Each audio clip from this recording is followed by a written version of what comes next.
because that keeps all the schmucks interested to go out with the movie stars and watch a ball game. Not me.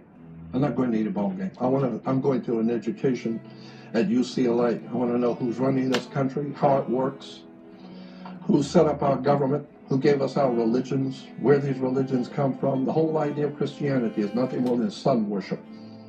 I mean, the sun is our risen Savior. Of course the sun is your risen Savior. God's sun is our...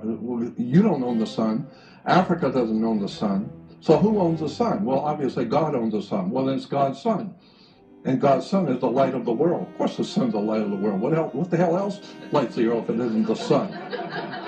So God's sun lights the world. He's the light of the world. He's our risen Savior. Of course it's your risen Savior. It doesn't rise, you're dead in 6 weeks. So wait till it don't come up. You'll see it is your Savior. And the sun, the Egyptians said the sun gives off energy, and energy is life. That's why you have the life of a battery. When the battery goes dead, there's no energy. So the Egyptians said the sun is pure energy, and it's giving its energy so that we might live. So God's sun is giving his life that you might live. Of course the sun's giving its life. It's giving its energy so that you can grow and the plants can grow. And once you begin to understand religion, where it comes from, the whole story of Jesus is nothing more than a metaphor. There was no Jesus, there was no Abraham, no Isaac, no Jacob, there was no Moses, no King Solomon. None of those people in the Bible ever lived. These are metaphors for something far deeper that the ancient writers were trying to tell you in a metaphor. There's a symbolic story. And if you don't get the symbolism, you will go for your whole life in trouble because you didn't know how to read the symbols. You don't know what's really going on behind the scenes. You drive down through Los Angeles and see all the spray painting on walls. You think it's a bunch of kids destroying property. No, no, no. Those symbols mean something. And if you don't know what they mean, you better stay out of the territory because they're telling you. If you come in here with a different particular race, that symbols mean we're going to kill you. And so if you're going on a bicycle ride in China, you better learn the Chinese symbols because you're going to get killed if you don't know how to read the symbols. And that's what most people don't know anything about, how this world really, in fact, works. But once you figure out how the courts work, education works.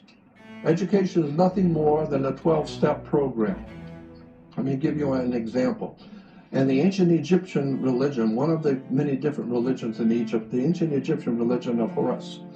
Horus was the sun in its rising. He was a god, God the sun. And Horus was spelled H-O-R-U-S.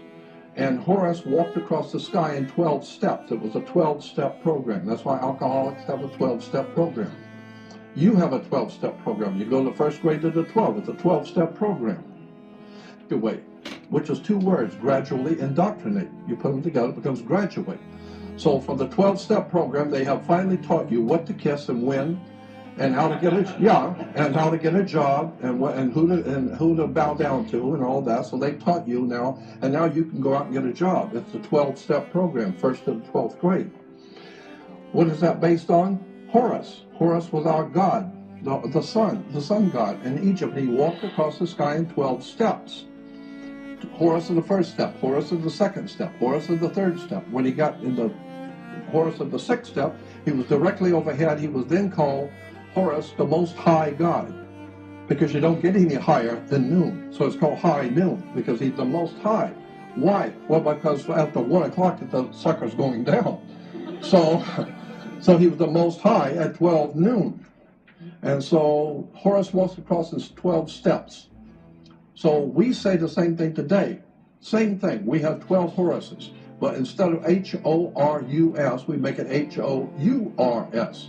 Becomes hours, changing the U and the R. Now it becomes 12 hours. No, it's 12 Horuses.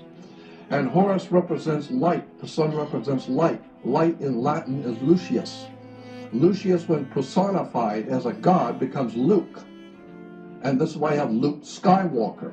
And he walks across the sky and meets his evil brother, Darth Vader, or in the Egyptian religion, Set. He was the god of darkness. The prince of darkness was Set. Why? Because it got dark at sunset. So the whole idea is that it's the whole world that we live in is based on Egypt, Mesopotamia, ancient Greece, ancient Rome. All of the stuff that we live in this world is based on ancient religions and cults and secret societies and Masonic orders, and the people of this world have no idea in the world what's going on. I've spent 48 years studying occultism, mysticism, words, terms, legal terms, government, international banking, theology, religions.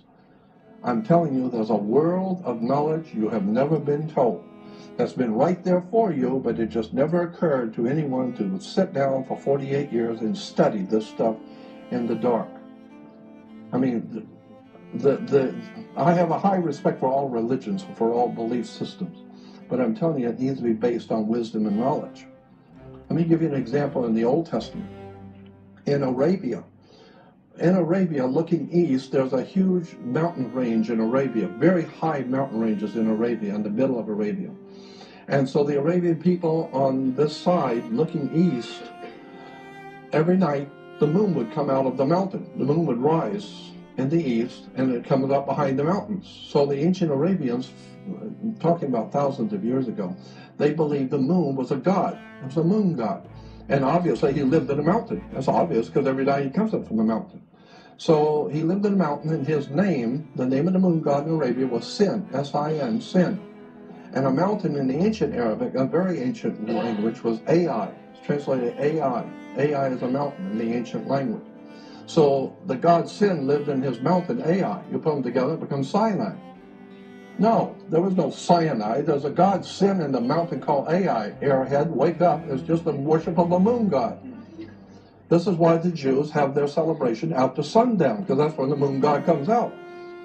They're not going to have their holy days in the daytime. That's when the Christians are worshiping the sun. But God said you don't want to have your holy days when they're worshiping the sun on Sunday. With the Christians who are worshiping the sun, the Jews are worshiping the moon. So we wait till after sundown. Then we have our holy days. It's because of the moon god comes out, and it's in Sinai. And, you know,